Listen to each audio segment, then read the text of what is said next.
Donc l'idée ici, c'est d'animer un robot en papier avec microbit, hein. Souvent, quand on entend parler de programmation, on a en tête des robots, des ordinateurs, etc. Eh bien ici, l'idée de l'activité, c'est de vous montrer qu'on peut associer à la fois le côté numérique avec le côté, je dirais, un peu plus manuel, en faisant intervenir d'une part des notions de FMTTN, on va y revenir, hein, sur ce fameux FMTTN, des notions de maths et des notions de sciences. Donc comme ça, on a vraiment un cumul des trois parties dans une petite activité d'une à 2 heures. Alors, le robot enfin, la mission qu'on va se donner aujourd'hui, c'est de fabriquer ce robot qui s'appelle le robot Chatouille. Et vous allez vite comprendre pourquoi Chatouille.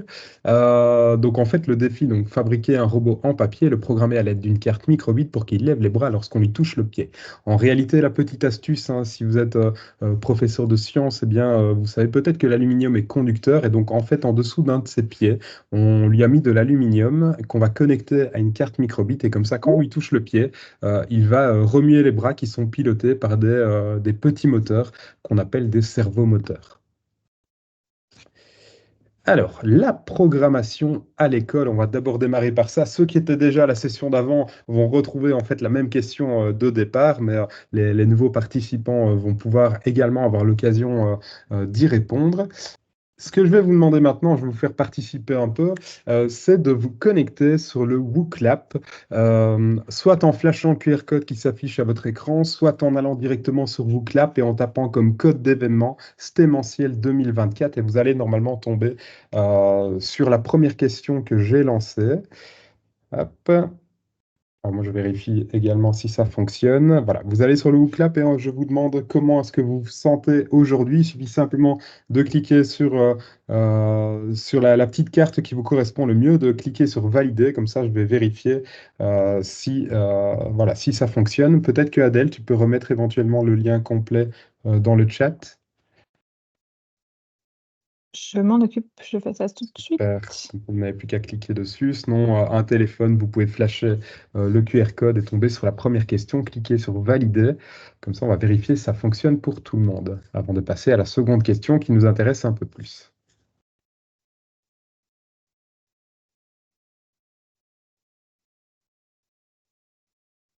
Ah oui, si je vois déjà que certaines personnes ont répondu à un super motivé, ou est-ce que vous vous demandez encore c'est quoi le sujet du webinaire? Est-ce que vous avez vu simplement un lien, vous avez cliqué, ou est-ce que vous êtes impatient de commencer ce webinaire, ou alors encore un ou deux cafés et je serai réveillé. Après tout, finalement, il n'est que 14 heures et vous êtes en vacances.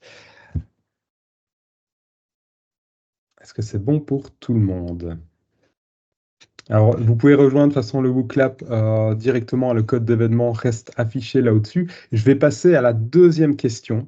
On parle souvent de programmation à l'école. Voilà, c'est un terme qui revient de plus en plus, programmation, robotique, algorithme, etc. Eh bien, la question que je vous pose, c'est pour vous, quelles sont les raisons d'enseigner la programmation en classe avec des élèves? Pourquoi est-ce que, depuis l'arrivée des nouveaux référentiels, pourquoi est-ce qu'on a mis la programmation, je dirais, dans les nouveaux référentiels du tronc commun? Et là, normalement, il suffit simplement d'écrire et d'envoyer vos réponses pour qu'on puisse avoir un aperçu de ce que vous pensez, de quelles sont pour vous les raisons d'enseigner la programmation en classe avec des élèves. Je vous laisse le temps de répondre à ça.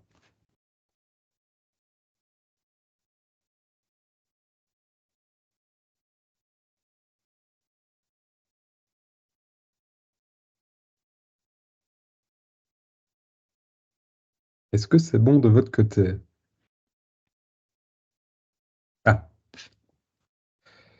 Alors, leur permettre de développer leur réflexion, donner le goût de la programmation pour éventuellement créer des vocations. Effectivement, on va parler de ces vocations, développer la créativité, ça je l'ai dit, préparer les élèves à leurs futures études, initier à la recherche, logique, raisonnement, c'est des termes qui reviennent souvent, pour le travail de l'analyse de situation, de la logique, passer par le manuel et ludique. Ce sera utile dans de nombreuses professions, permettre l'ouverture d'esprit. Le numérique fait partie intégrante de notre vie, donc il faut s'y mettre à l'école. Vous avez d'autres questions? Moi, je laisse le Hooklap ouvert, hein. On pourra éventuellement y revenir, donc n'hésitez pas à ajouter vos interventions. Mais vous êtes dans je dirais dans le bon à permettre l'ouverture d'esprit, encore une fois, effectivement, que les garçons et surtout les filles puissent avoir accès à ce champ de domaine. Par expérience, hein, en deuxième secondaire, parce que j'ai expérimenté la programmation et la robotique en deuxième secondaire, il y a autant de filles, voire même parfois plus de filles qui s'intéressent à la programmation que parfois certains garçons. Après, ça dépend évidemment des classes. Mais en tout cas, ce qu'on peut constater, c'est que voilà, c'est un domaine qui... alors, on a je dirais des images de dire la programmation, c'est pour les garçons. Eh bien, vous allez voir que finalement, non, et tout le monde s'y retrouve à l'intérieur de ce domaine-là. Et ce n'est pas nécessairement je dirais, alors je mets ça entre grands guillemets, mais les plus geeks de vos élèves qui s'intéressent à la programmation. Voilà, tout le monde, en tout cas, y trouve sa place dans moi, ce que j'ai pu constater dans mes classes. Et c'est évidemment ce qu'on essaie de mettre en avant, hein. Hop. Alors, ici, j'ai réalisé une petite liste en fonction de mon expérience, en fonction des échanges avec d'autres enseignants, en fonction de ce que j'ai pu retrouver sur le web, mais 10 raisons en fait d'enseigner la programmation à l'école. Alors, on va pas voilà, s'attarder sur chacun des points, parce qu'il y a des choses que vous avez déjà dites, mais on développe la confiance des élèves, ça permet l'inclusion de chacun, ça je viens de le dire, hein, que ce soit entre les filles et les garçons, par exemple. On pousse les élèves à prendre des risques sans conséquences graves. Vous allez voir que la première fois, si vous avez l'occasion de manipuler les cartes microbit que je vais vous présenter ici, si vous donnez une carte microbit aux élèves la première fois, ils ont peur de la manipuler, peur d'appuyer sur un bouton. Il faut bien leur expliquer qu'ils ne vont pas faire exploser une bombe en appuyant sur un bouton, qu'ils peuvent en fait faire ce qu'on appelle l'essai-erreur. À la programmation, on est vraiment là-dedans. On essaye, ça ne fonctionne pas, on retente l'expérience, on essaie d'améliorer. Il n'y a aucune grave conséquence dans ce qu'on va réaliser. Donc voilà, donc c'est quand même important. Ça permet de raconter des histoires, faire des petits jeux, des animations, permettre aux enfants de s'exprimer, de communiquer, hein. Ça, on est dans des compétences un peu annexes, des compétences transversales, hein, parce que la communication, on la retrouve dans nos différents cours. Ça permet de créer du contenu et pas juste d'en consommer. Là, on est vraiment d'ailleurs, dans le FMTTN, le volet, en fait, c'est création de contenu. On est vraiment là-dedans. On illustre des principes. Alors, mathématiques, souvent, c'est évident que quand on parle de programmation, il y a des notions mathématiques, mais il y a également pas mal de notions linguistiques qui apparaissent. On apprend à résoudre des problèmes, ça intervient pardon, dans de nombreux métiers. Ça permet de développer les compétences, hein, tout ce qui est travail d'équipe, collaboration, coopération, et ça favorise l'autonomie et l'indépendance pour résoudre des problèmes. Une petite parenthèse, hein, ayant déjà fait pas mal de manipulations de robotique avec des élèves, ce qui est assez intéressant, c'est donc vous donnez un exercice à un élève, vous donnez une tâche à un élève en robotique avec les cartes microbit, par exemple, et en fait, très vite, ils vont vouloir améliorer leur code et aller un peu plus loin que ce que vous avez demandé. Et ça se fait, je dirais, un peu naturellement. Et il arrive régulièrement que les élèves se lancent des défis entre eux. Tiens, tu as réussi à faire avancer le robot, eh bien, essaye un peu de le faire tourner à gauche ou à droite, essaye un peu de le faire reculer. Et donc, en fait, vous vous donnez l'impulsion avec je dirais des tâches assez simples. Et en fait, les élèves, spontanément, vont vouloir aller un peu plus loin et vouloir se lancer des défis entre eux. Et c'est ça aussi l'intérêt de la programmation et de la robotique.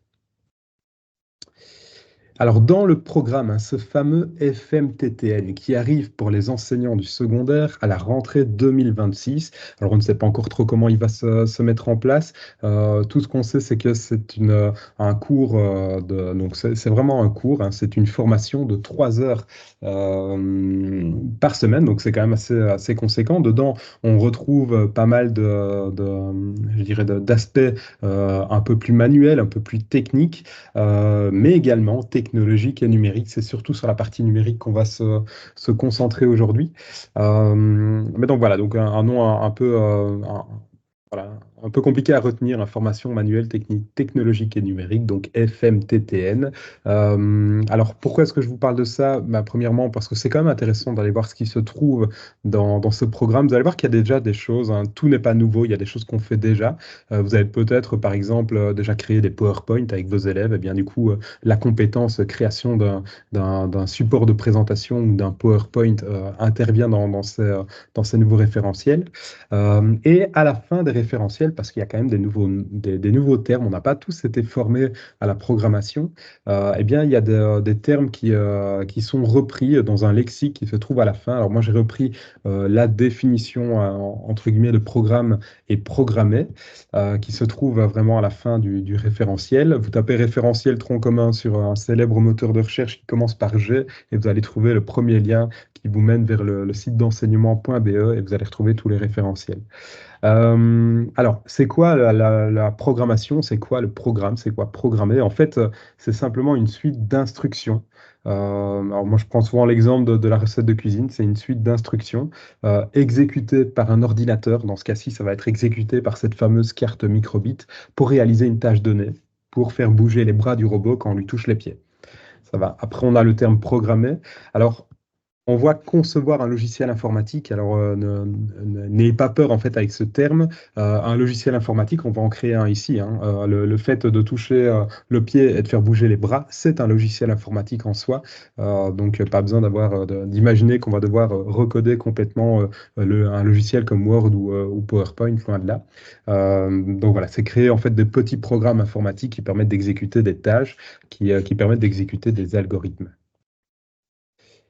Euh, j'ai quand même repris les différentes parties des savoirs, des savoir-faire et des compétences qui vont être mobilisées dans cette petite activité d'1 à 2 heures.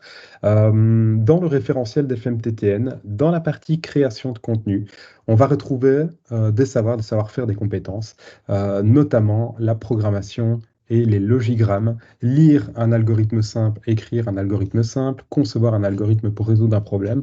Donc on a déjà pas mal de notions en fait qui interviennent dans cette petite activité. Ensuite, dans le référentiel de sciences, eh bien, vous allez voir que si on utilise de l'aluminium et qu'on utilise une pile pour alimenter tout ça, on est inévitablement dans le domaine des énergies, dans la partie des circuits électriques, et on va parler d'isolants et de conducteurs électriques, et on va essayer de travailler, en fait, de mener une démarche d'investigation. Alors, on peut aller un peu plus loin dans l'activité.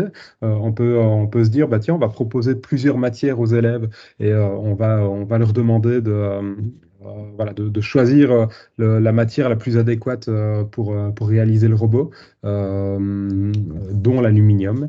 Donc on a des compétences du référentiel de sciences qui sont mobilisées et on a également des compétences du référentiel de mathématiques qui sont mobilisées, puisque, alors ici, moi, dans l'activité, en fait, je dirais, le modèle du robot est déjà construit. Il suffit simplement de l'imprimer, de le couper. Maintenant, on pourrait aller un peu plus loin et se dire, bah, on peut collaborer avec le professeur de maths et les élèves peuvent, je dirais, réaliser l'objet, puisque en fait, dans les compétences, on voit qu'ils ont des savoir-faire comme construire des solides et des figures avec du matériel varié. On peut leur demander de réaliser, par exemple, le développement d'un cube et que leur robot ressemble à un cube. Voilà, ce n'est qu'un exemple. Et ce sont des enseignants de maths en fait qui ont souligné l'idée quand j'ai parlé de l'activité. Donc ici, en une activité d'1 heure, on peut déjà faire aller piocher en fait des notions dans 3 référentiels différents. On arrive avec cette fameuse petite carte microbit qui, pour moi, alors moi évidemment j'adore cette carte. Ceux qui me suivent un peu sur les réseaux sociaux, voilà, voient souvent des parties, enfin en tout cas des partages sur cette carte microbit. Moi, je trouve que c'est une porte d'entrée idéale pour entamer la programmation et la robotique. Et vous allez voir qu'il y a plein de raisons pour ça. Mais déjà, on va essayer de comprendre ce que c'est cette carte. Et hop, ouais. Je vais d'abord faire ça avant de passer au matériel nécessaire. Alors, c'est quoi cette petite carte? Elle ressemble à ceci, peut-être que vous en avez vu. Alors, moi, je vous conseille, si vous posez la question, d'essayer de fouiller dans les armoires des écoles parce que régulièrement, on retrouve en fait des lots de cartes microbit qui ont été achetées et qui n'ont pratiquement jamais servi parce que les enseignants ou les directions se sont dit, ah, ça a l'air chouette comme matériel, c'est pas trop cher, on va acheter ça. Et puis, en fait, personne ne sait s'en servir et donc on laisse ça dans une armoire. Et régulièrement, je rencontre des enseignants qui me disent, bah, j'ai fouillé un peu dans l'armoire, effectivement, il y avait des cartes microbit qui traînaient. Donc voilà, fouillez dans vos armoires. En fait, la carte, c'est un micro-ordinateur de poche qui a été développé en collaboration avec la BBC, donc la chaîne publique anglaise, et qui permet d'avoir, enfin, en tout cas, de jouer le rôle d'un mini-ordinateur avec une interface de programmation en ligne relativement simple à prendre en main. Et on va pouvoir, du coup, personnaliser cette carte, créer toutes sortes de choses. Voilà, commander des robots, commander toutes sortes voilà, de dispositifs pédagogiques ou d'en créer. Alors, pour donner déjà une première notion de prix, hein, une boîte avec la carte microbit, avec la batterie, la pile, etc., ça coûte plus ou moins 25 euros. Comme ça, vous avez déjà une fourchette de prix. Mais ici, dans le processus stémentiel, c'est qu'on va vous présenter ici euh, en fin de réunion ici. Eh bien, du coup, on peut éventuellement, si vous participez au projet, mettre à disposition ce type de matériel pour une activité en classe, tout à fait possible. Alors, si on décode un peu la carte sans trop rentrer dans les détails, on va retrouver toutes sortes de choses qui, en tant que professeur de sciences, évidemment, nous intéressent. On retrouve des boutons, hein, des actionneurs sur lesquels on va pouvoir appuyer pour actionner des choses. Un écran LED avec une matrice de 25 LED rouge pour afficher, par exemple, un cœur. Les élèves, ils aiment bien afficher un cœur. On retrouve des broches qui peuvent être analogiques ou numériques et qui vont permettre d'envoyer des données ou récolter des données pour faire réagir la carte. Une alimentation, enfin en tout cas donc alimentation 3 volts, en fait ce sont les piles qu'on va devoir connecter. Ah oui, et l'alimentation 3 volts ici permet d'alimenter par exemple les moteurs qu'on va piloter. Donc on doit connecter la pile pour alimenter la carte, mais la carte peut également alimenter autre chose. La broche de masse, hein, pour fermer le circuit électrique, hein, donc c'est la broche de terre. Le logo tactile dans les nouvelles versions des cartes, donc c'est ce qu'on va utiliser aujourd'hui, hein, c'est un logo qui peut être capacitif, donc comme l'écran de votre téléphone, et qui va permettre, une fois qu'on effleure le logo, de jouer le rôle d'un troisième bouton. Derrière, on retrouve tout un tas de choses. Alors, je ne vais pas trop rentrer dans les détails, mais on va avoir un accéléromètre, on va avoir une antenne radio, un capteur de température, capteur de lumière. Voilà, on retrouve vraiment toutes sortes de choses. En bref, moi je dis toujours que c'est la carte qui a tout d'une grande parce qu'on a un afficheur LED, on a un accéléromètre, un capteur de température, des boutons, de la radio, des connecteurs, une boussole. Enfin voilà, on a vraiment toutes sortes de choses qu'on va pouvoir utiliser dans pas mal d'activités. Donc c'est pas du matériel qu'on achète pour une activité précise, c'est du matériel qu'on achète et on va pouvoir le mobiliser de nombreuses reprises. Si vous avez des questions, vous n'hésitez pas évidemment. Alors, venons. Ah oui, il fallait juste que je retourne en arrière, j'ai inversé les slides. Voilà, ici. Qu'est-ce qu'il va nous falloir comme équipement pour construire ce fameux petit robot chatouille? Ici, j'ai mis vraiment la liste complète du matériel. Maintenant, on peut faire beaucoup plus simple. On va pouvoir en fait modifier légèrement cette ressource pour avoir moins de matériel nécessaire. Alors, il nous faut une carte microbit, ça c'est inévitable, c'est la carte qu'on va programmer pour piloter ce robot. Il nous faut des moteurs. Alors ici, le robot a deux bras. Deux bras nécessitent deux moteurs. Maintenant, vous faites... alors un moteur, c'est plus ou moins 1,50 € pièce. Maintenant, si vous avez 25 élèves, ne faites pas construire 25 robots parce que du coup, ça vous fait 50 moteurs si je calcule bien. On peut faire des robots à un seul bras, ça fonctionne tout aussi bien, hein, le principe reste le même. Mais voilà, ces moteurs vont vraiment pouvoir être intéressants. On a des pinces crocodiles, hein, voilà, des fiches qui vont permettre de connecter en fait le pied en aluminium à la carte. Et on a ce qu'on appelle, alors je vous montrerai en fait l'intérêt, ce qu'on appelle une carte d'extension. On peut faire sans, ça nécessite un peu plus de câblage et un peu plus de réflexion, mais en fait cette carte d'extension permet de brancher la carte dedans et de connecter les moteurs sur la carte. Voilà, ça évite un certain nombre de câbles, hein, parce qu'un moteur a 3 fils. Donc avec 2 moteurs, on a 6 fils. Donc ça veut dire faire sortir 6 fils, les brancher avec des pinces croco. Et donc ça devient un peu plus compliqué. Donc la carte ici permet à la fois de piloter, pardon, 2 moteurs et de simplifier en fait le câblage. Maintenant, on peut très bien le faire sans. Je l'ai déjà fait, ça fonctionne tout aussi bien. En termes d'équipement numérique, il faut quand même programmer. Donc, soit il faut un ordinateur, une tablette, voire un smartphone, parce elles fonctionnent en Bluetooth. Donc, le smartphone d'un élève, c'est moins facile à utiliser, mais le smartphone d'un élève peut faire office d'interface de programmation. Et comme matériel qu'on trouve dans les plumiers de vos élèves, hein, en début d'année, parce qu'à la moitié de l'année, ils ont perdu tout ça, bah, du coup, on va retrouver des ciseaux, on va retrouver de la colle, du papier et de l'aluminium. Ça va, donc ça, c'est vraiment le matériel basique en fait pour construire le robot. Ça va? Voilà un peu le matériel qu'il faut, le matériel complet. Ici, ordinateur ou tablette, hein, ça va, c'est pas les deux. Mais du coup, voilà le matériel complet. Quand on réalise une activité comme ça, n'hésitez pas à mettre les élèves par deux. Déjà, ça limite le matériel, mais on travaille souvent mieux, en tout cas pour ce type d'activité, par deux que tout seul. Hop, et voilà, comme ça je peux avancer un peu. Voilà. Alors, la partie 3, fabriquer ce petit robot en papier. Globalement, voilà un peu comment ça fonctionne. Alors, ici, il fonctionne super bien sur la petite vidéo. Moi, j'ai toujours un peu de mal à le faire fonctionner, mais le principe reste le même. Euh, alors, vous avez premièrement un patron qui est déjà construit. Ça va. Donc, vous avez les plans. Il suffit simplement d'imprimer ça en A4, de donner ça aux enfants, et les enfants font du découpage, réfléchissent en tout cas au découpage et au collage donc vraiment toutes les instructions ont été données par la personne en fait qui a créé ce petit robot. Ça va donc coupage, enfin découpage, collage, tout ça sur la feuille de papier. Alors, étape par étape, sans trop rentrer dans les détails, on colle, on réfléchit à ne pas... parce que souvent, ce qui arrive, c'est que les élèves coupent les pattes et puis après se rendent compte que bah, c'était quand même important pour pouvoir coller. On place les moteurs, on a les petits trous qui sont prévus pour. On place les moteurs des 2 bras ou d'un seul bras si vous n'avez pas assez de moteurs. Ensuite, il y a une petite patte en papier qui permet en fait de tenir les moteurs, je dirais fixés. Là, on colle.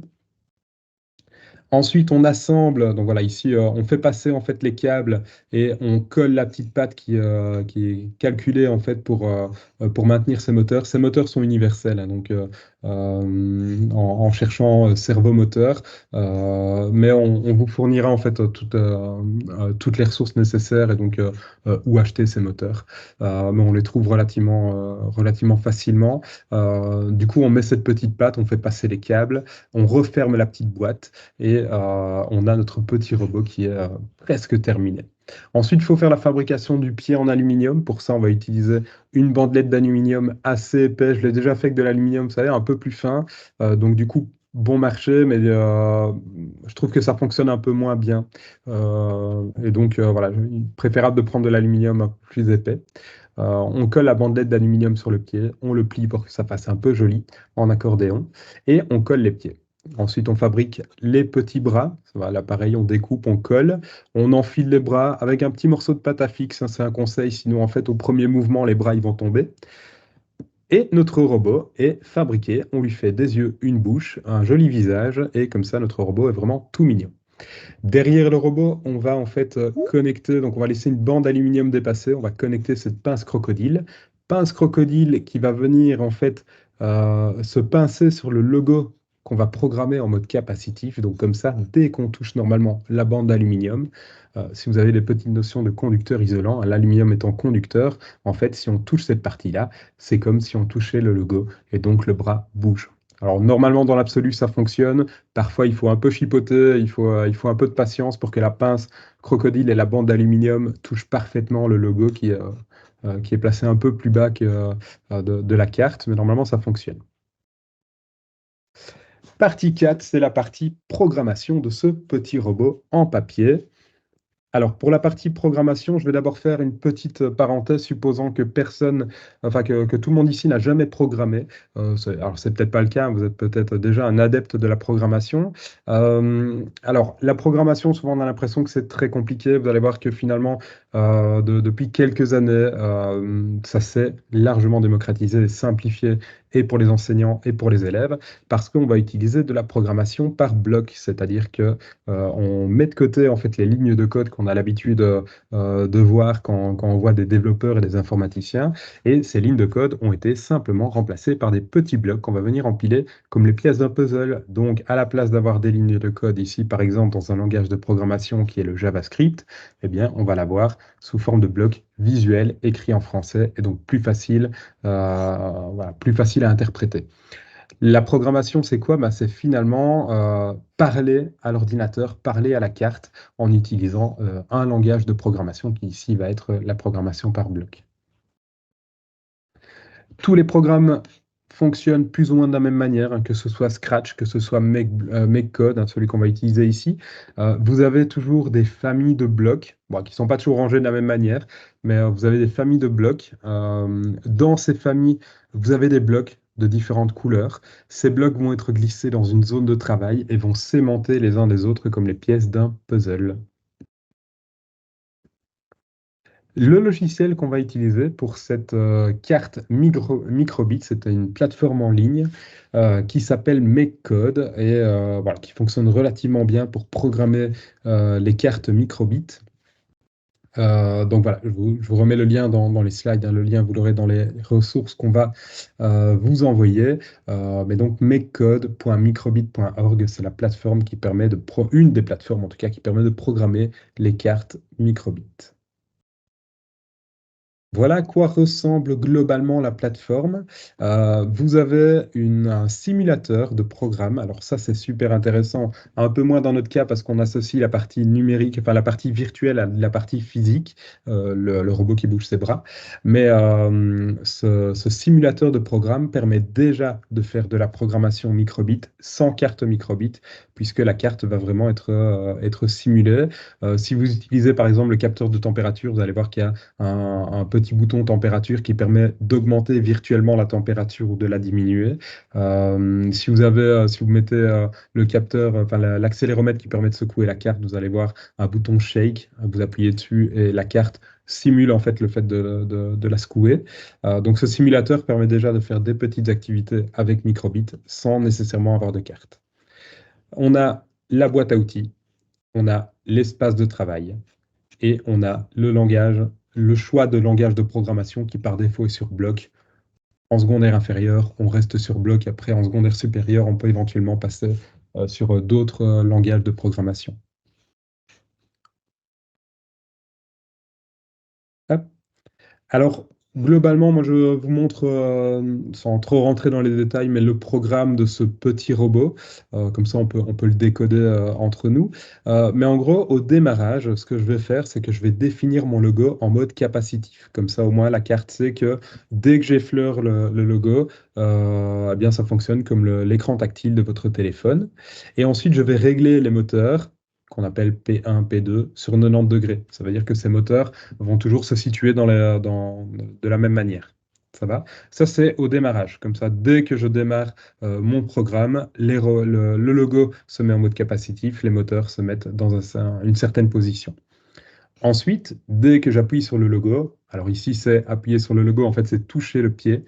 Dès que j'appuie sur le logo, un des moteurs va se mettre à 180 degrés, l'autre moteur va également se mettre à 180 degrés, puisqu'ils sont en miroir l'un par rapport à l'autre. Vous allez avoir un bras en haut, un bras en bas. J'attends 200 millisecondes et ensuite je règle mes moteurs sur 90 et 90, comme ça il va bouger une fois les bras. Ça va? Et donc le programme est aussi simple que ça. Après, évidemment, une fois qu'on a construit le robot, une fois qu'on a réfléchi à la programmation, enfin une fois que vos élèves ont construit le robot et réfléchi à la programmation, on passe à l'heure du test. Alors, pour le test, je vous parlais tout à l'heure d'utiliser en fait un shield, une extension, une carte d'extension. C'est ce que je conseille. Alors, ça coûte un peu plus cher, mais c'est utile dans pas mal de cas, notamment parce que sur certaines cartes d'extension, vous pouvez piloter jusqu'à 8 moteurs différents pour faire des robots encore plus fun. Mais du coup, ça limite le nombre de câbles, etc. Mais c'est vraiment pas obligatoire. Sinon, on peut câbler simplement les moteurs sur la carte. Ça nécessite un peu plus de fil. En utilisant, si vous êtes un peu adepte de l'électronique, il y a certaines notions d'électronique qui apparaissent en FMTTN en secondaire. Et bien, du coup, on peut prendre des petites planches électroniques qui ne coûtent pas grand-chose et on peut venir connecter en fait ces moteurs et simuler je dirais le fait que le robot bouge les bras. Ça va, donc il y a pas mal. Moi, je l'ai déjà fait parce que j'avais pas ma carte d'extension. Je l'ai déjà fait voilà, avec un seul bras en connectant directement le moteur à la carte. Voilà, ça fonctionnait très bien. Mais du coup, il n'avait qu'un seul bras. Et enfin, on teste ce fameux robot où normalement, alors si ça fonctionne bien, vous voyez ici, ça perd ses bras. C'est pour ça qu'il faut mettre de la pâte à fixe. Mais du coup, en touchant en fait le logo ou en touchant le pied, eh bien du coup, le robot bouge les bras. Et voilà, petite activité d'une heure. Alors ici, je vais passer à la partie ressources, parce que des ressources, alors celle-ci sera développée cette semaine et donc sera disponible très rapidement sur notre site. Mais dans les ressources qu'on va vous envoyer, je vais déjà vous donner accès à la page, alors qui est disponible sur le site de MakeCode, mais accès à la page de la personne qui a créé cette ressource, et donc qui vous donne les plans à disposition et tout le protocole pédagogique. Nous, on va juste le réadapter sous la forme d'une ressource pour la plateforme Stémentiel. Et du coup, c'est pratiquement terminé, donc sera disponible cette semaine. Alors, sur notre plateforme, retenez bien www.stémentiel.be, on va retrouver pas mal de ressources, notamment pour le secondaire, alors qui sont déjà en lien avec les nouveaux référentiels, tout en sachant que ça arrive en 2026, mais comme ça, vous avez déjà un peu d'avance. Et de toute façon, il y a des notions, enfin, on n'a pas tout réinventé, notamment dans le programme de sciences. Et donc, il y a des ressources qui sont disponibles, qui peuvent déjà être d'application, euh, je dirais cette année, en tout cas, ou l'année prochaine. Alors, les ressources sont toujours construites de la même manière, c'est-à-dire que vous avez une vue d'ensemble de l'activité sur la première page.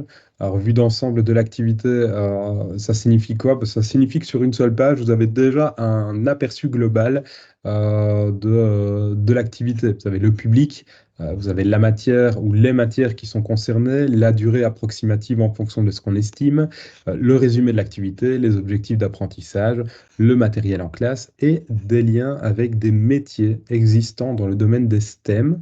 Parce que vous allez voir dans la partie qui arrive que pour nous, c'est très important de mettre en lien ce qui se passe en classe avec ce qui se passe à l'extérieur de la classe, c'est-à-dire avec des vrais métiers, avec des personnes qui travaillent dans ces milieux-là, alors qui ne construisent pas nécessairement des robots en papier, mais qui travaillent peut-être dans la robotique. Ensuite, vous avez le déroulement pas à pas de l'activité à destination de l'enseignant. Donc, il suffit simplement de suivre vraiment tout le protocole pédagogique pour savoir comment mener l'activité en classe, avec éventuellement des conseils, des astuces, des choses à mettre en place, des choses à penser. Donc voilà, tout le protocole pédagogique est vraiment décrit. Et enfin, à la fin, donc, boum, en tout cas en secondaire, ça vous concernera en 2026, mais vous avez un lien avec les attendus pédagogiques des nouveaux référentiels du tronc commun, maths, sciences et FMTTN. Et voilà, donc, j'espère qu'il y a toujours des personnes, ou alors je parle tout seul. Peut-être est-ce qu'il y a certaines questions que vous souhaitez poser à Tommy sur, cette première partie? J'arrête 30 secondes le partage et je passerai au site. Tout paraît clair visiblement. Encore une fois, je suis trop clair, c'est ça. C'est ça. Juliane revient. Super. Si tu veux, on peut passer à la présentation de la plateforme et du processus témentiel. Oui, Je peux te laisser présenter cette partie-là et partager l'écran éventuellement, ou alors tu pas préfères de que je prenne ta main? problème. Ouais. Non, non, pas Ça, de problème. en fait, j'ai mon chat qui est en train de gratter à la porte depuis 10 minutes. Très bien. Donc, je Super. prends la main sur le partage d'écran. Oups. Super, Hop. merci. Voici donc c'est pour vous présenter un petit peu la plateforme de Stémentiel. Donc tout d'abord, Stémentiel, c'est un projet qui a été développé, un projet éducatif qui a été développé par la Scientothèque, l'ULB et l'antenne de Nivelles de la HE2B. Et donc, on a voulu créer un site web sur lequel vous pouvez retrouver l'ensemble des informations concernant le projet, mais également les ressources dont vous parlez, Tommy. Donc, ici, vous avez la page d'accueil. Si je vais dans la partie ressources ici, vous voyez les différentes ressources que l'on a développées qui traitent 3 thématiques qui sont le spatial, le développement durable et le digital, bien que parfois elles se recoupent et qu'il y ait des ponts qui se fassent entre ces différentes thématiques. Et sur notre plateforme, donc, elles sont triées selon ces 3 thématiques, mais également par, par public cible. Donc on s'adresse aussi bien aux écoles qu'aux, associations, donc écoles des devoirs, maisons de jeunes, qui travailleraient aussi avec des enfants pour proposer des activités, scientifiques et technologiques. Donc ici, la section qui devrait vous intéresser est ici. Vous pouvez filtrer donc selon les thématiques qui vous intéressent.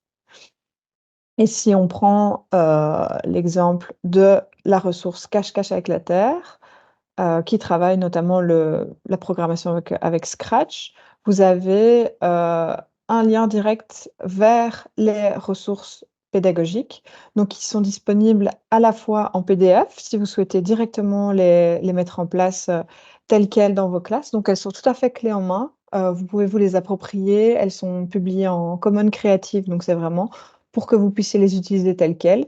Mais on voulait quand même vous laisser l'opportunité de vous les approprier, de pouvoir les modifier. Donc, vous avez une version Word aussi qui est publiée dans ce Drive qui vous permet de faire toutes les modifications que vous souhaitez dans la ressource. Et, et c'est le cas pour donc, l'ensemble des ressources qui sont proposées sur la plateforme. Si hop, je retourne en arrière. Désolée, hein, j'ai beaucoup de fenêtres. Voilà.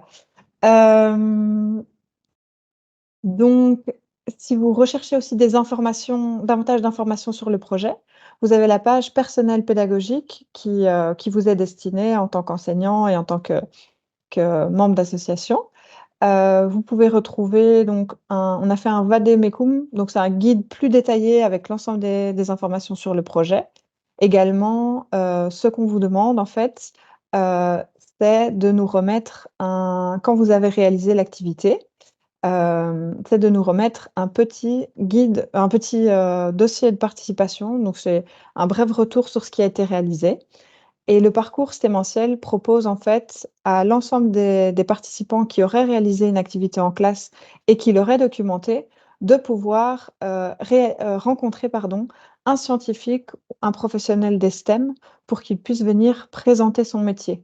D'où justement la section dans les ressources qui présente les différents métiers en lien, c'est de pouvoir rebondir sur l'activité en organisant une rencontre avec quelqu'un qui va venir témoigner de son parcours, de la réalité du métier scientifique, technique auquel, qu'il, pardon, dans lequel il est impliqué.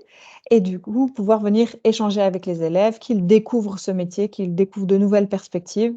On souhaite aussi mettre en avant des profils féminins qui sont peut-être un peu moins représentés sur la scène scientifique et technique. Donc, c'est ça l'idée du parcours, c'est que vous puissiez réaliser ces ressources en classe, vous les documentez et on vous met en lien avec un scientifique, un professionnel des STEM. Et c'est pour ça qu'on a besoin aussi que vous documentiez cette activité. C'est parce qu'on vous laisse une grande liberté dans les possibilités de réalisation et pour permettre aussi aux scientifiques d'avoir une meilleure vue sur ce qui a été réalisé, qu'il ait accès justement à votre compte rendu, votre trace de l'activité réalisée en classe. Et donc, si ce projet vous intéresse, vous devez simplement vous inscrire, donc à nouveau sur notre site. Vous avez l'onglet inscription qui est ici, où vous avez un petit formulaire à remplir. C'est pas très très long, mais c'est pour nous permettre de pouvoir vous contacter, savoir à quel public cible, quelle classe on s'adresse, etc. Pour pouvoir entamer les recherches avec pouvoir trouver quelqu'un qui pourra venir en classe. Et donc, dans cette perspective, j'arrête le partage de mon écran. On a Julienne Rudick qui est là aujourd'hui avec nous et qui est venue pour justement se présenter donc en tant que scientifique. Donc il est doctorant, enfin il est en train de faire sa thèse à la VUB, notamment dans le domaine des énergies.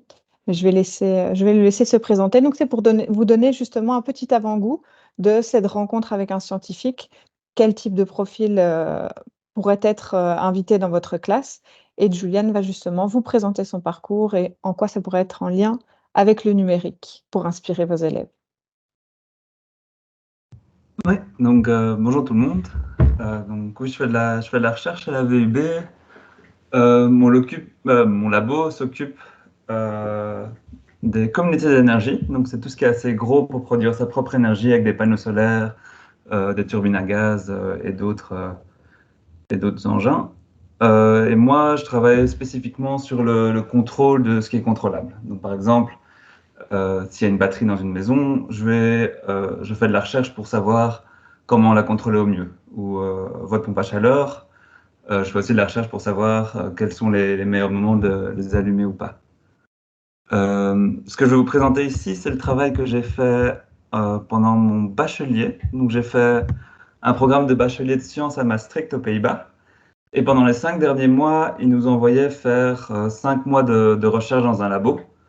Donc j'ai été à Lausanne en Suisse dans un labo qui travaillait en robotique.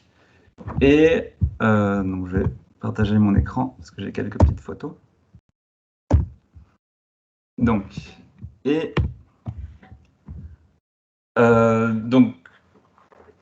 un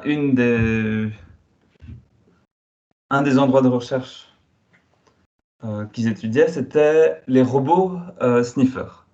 Donc, ce sont des robots qui pourraient remplacer les chiens que vous voyez ici dans les photos dans différentes tâches, comme aux aéroports, essayer de trouver des drogues ou des explosifs, ou bien dans des décombres pour essayer de trouver des personnes enfouies sous des décombres, ou dans des zones de guerre pour déminer le terrain. L'idée derrière, c'est que parfois, dans certains cas, c'est plus pratique, moins coûteux que d'avoir des chiens, et on pourrait les mettre aussi sur des drones, ce qui pourrait être utile dans certains cas. Donc, moi, j'ai travaillé pendant 5 mois avec ce petit robot. Donc, ce petit robot, c'est un petit robot avec des roulettes. Au-dessus de lui, il a 2 modules. Un, c'est celui que vous voyez là, c'est un module pour savoir d'où vient le vent et quelle est l'intensité du vent. Et en dessous, il y a un module pour justement capter les odeurs et l'intensité des odeurs.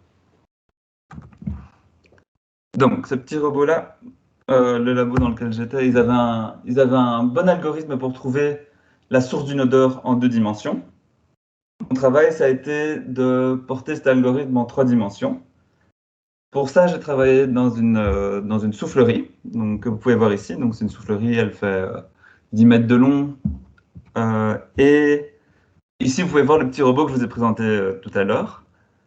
Vu qu'il n'y avait pas encore de drone capable de faire l'expérience, ils ont monté ce petit robot sur des bras robotisés qui pouvaient bouger en 3 dimensions. Donc là, il peut monter, descendre, il peut aller de droite à gauche et il peut avancer ou reculer dans la soufflerie. Le but du robot, c'était de trouver d'où venait l'odeur qui se trouvait ici. Et donc ici, vous pouvez voir un petit tube qui crache un nuage d'acétone grâce à une petite pompe.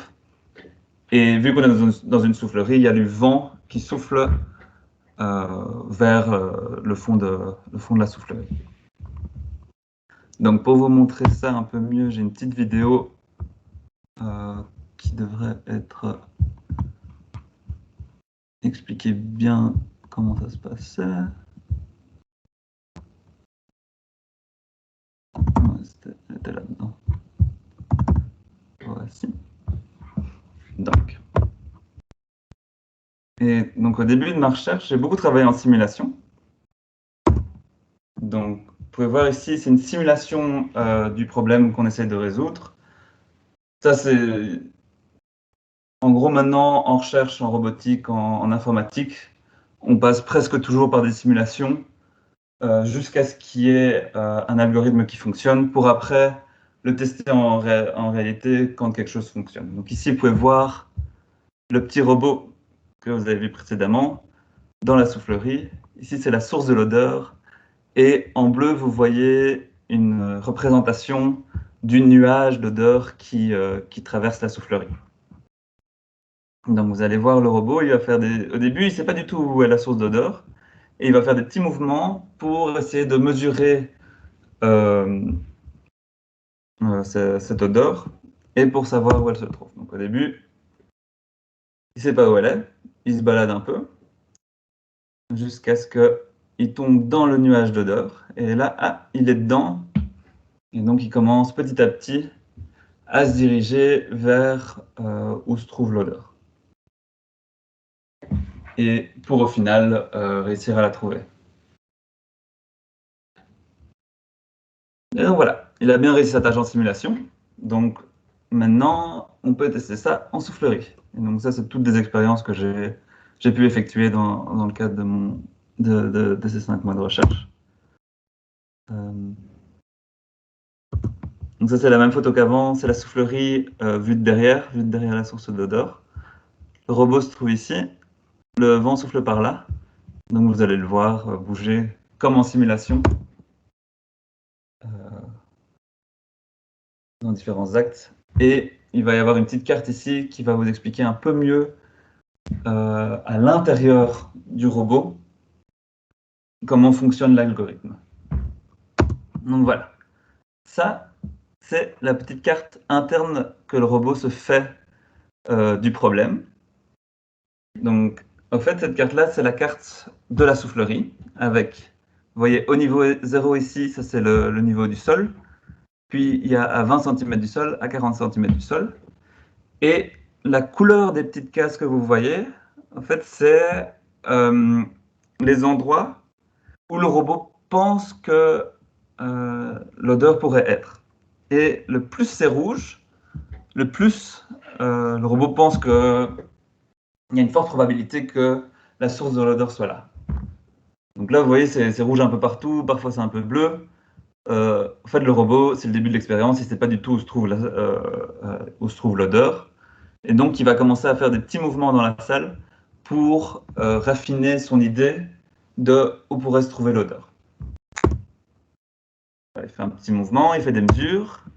Et bon, là où il se trouve, en fait, le nuage d'odeur, il se dirige par là, mais il n'est pas là. Donc, à cet endroit-là, le robot, il ne mesure rien.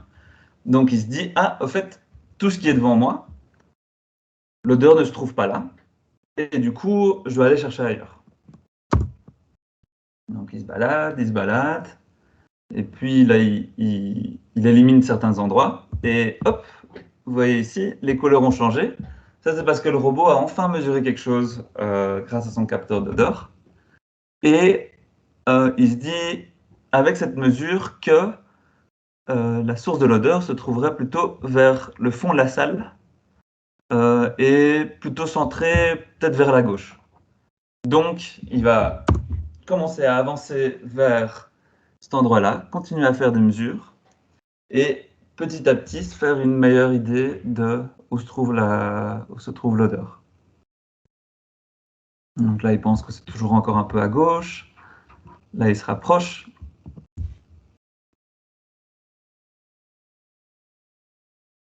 Et petit à petit, il commence à avoir une très bonne idée d'où se trouve l'odeur. Il sait qu'elle est centrée, il sait qu'elle est au fond de la pièce. Et voilà. Pour au final réussir à la trouver exactement.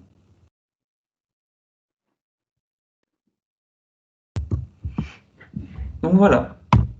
Ça, c'était mon travail pendant 5 mois. Et j'ai vraiment beaucoup apprécié, donc j'ai continué à faire la recherche, à faire des sciences. Euh, et, euh, et voilà. C'est un peu plus impressionnant que le robot en papier, mais c'est un début. C'est cool, chouette.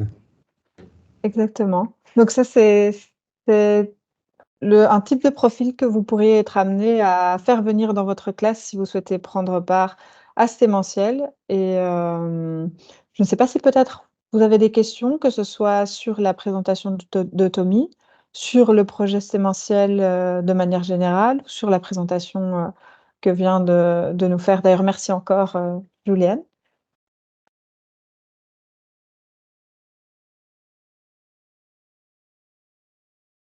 Toujours pas de questions. Peut-être ce que je pourrais rajouter, c'est que si vous avez des besoins spécifiques pour du matériel ou pour un accompagnement plus soutenu dans le projet Stémentiel, si les activités vous plaisent mais que vous avez besoin d'un petit coup de pouce, n'hésitez pas aussi à nous contacter. On a notamment des cartes microbit qui peuvent être mises à disposition.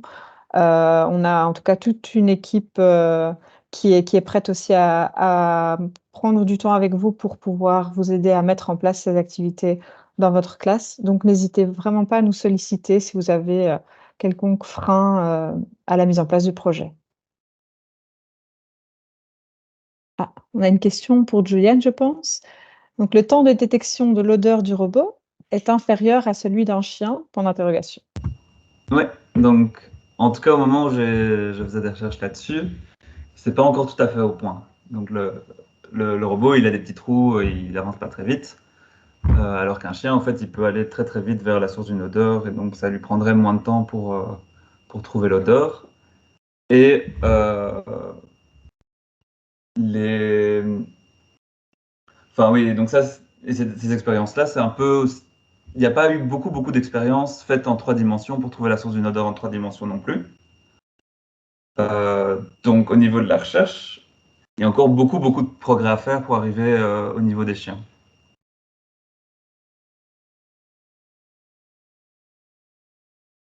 Donc voilà.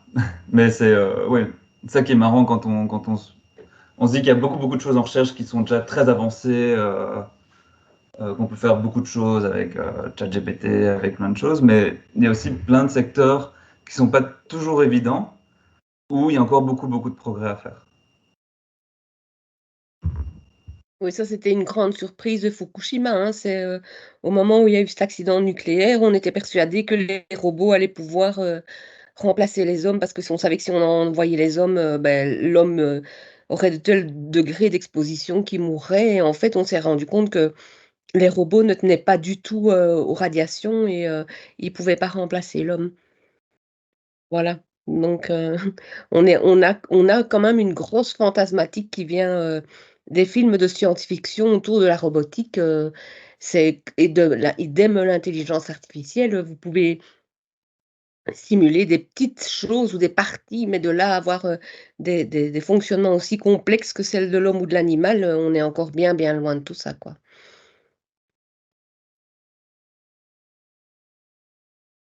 Alors la raison pour laquelle on a fait venir Juliane, c'était simplement pour vous mettre en lumière de comment on pouvait faire le passage en ce que vous ferez en classe et la réalité, de ce qu'on fait dans la vraie vie, un vrai métier, hein. C'est pour ça qu'on a demandé à Juliane de qu'il puisse venir et qu'il puisse vous exposer ce qu'il y a moyen d'exposer à des élèves.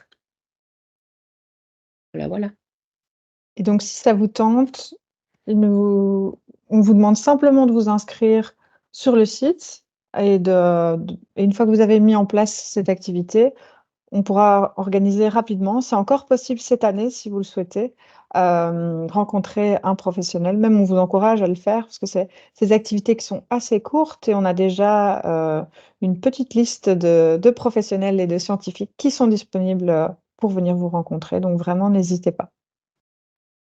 Et on met le terme projet derrière cet Oui. événementiel.